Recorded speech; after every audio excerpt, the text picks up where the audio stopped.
Yes, good morning, Idol Bernard. Nakasaganan, dagiti kami iti PNP ti Ilocos Norte nga mga tungpal iti baro nga polisiya, ti baro nga Chief PNP iti Pagilian nga Pilipinas. Sigon ti PNP no anya dagiti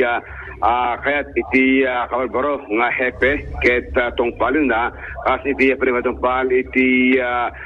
war on drugs nga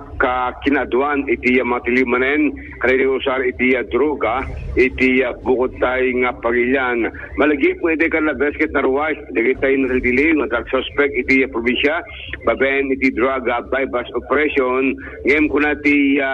hepe ti Chief PNP Idol Bernard masapol nga lahiti mo iti iwad operasyon ken masapol nga sibiyag iti panakatiliw iti drug suspect unlike iti napapalabas nga kadwa na ket timusay Idol Bernard nga nagbintata nga mitsa iti nareklamo iti dati administrasyon ni dati Presidente Duterte iti agdama kuna iti PNP nakasaganata Idol Bernard nga tungpal kanya na pambilin manipod iti kabarbaro nga Chief PNP iti Pilipinas iti agdama iti provincial command at iti provincial drug enforcement unit ken DPDA nakatulungan da ng patungpal iti drug operations kadigitay da duwa pa nga drug suspect nga batbati iti bukod tay nga probinsya. Maragsakan met iti provincial director Idol Bernard gabot iti Ilocos Norte ket awan pa dagiti nagbala kontrobersya iti panakatiliw dagiti drug suspect kasipod na ipatungpal dagiti operasyon iti intelligence division ken to operations department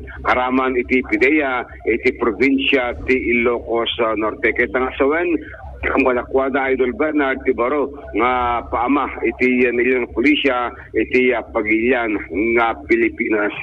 Iti records iti PNP Idol Bernard iti maikatlo nga aldaw nawan dagiti untoward incident ni Maldi kini Police Journal alababaring peaceful tabugas dagat tulutuloyen iti talna nga komunidad iti bukod tay nga probinsya ng Tuman iti late nga duang damag iti itanon manipod iti programa tayo nga IFI News. Damag pala manipod ti PNP Idol Dennis Alipio Tatak Armen. Maraming salamat.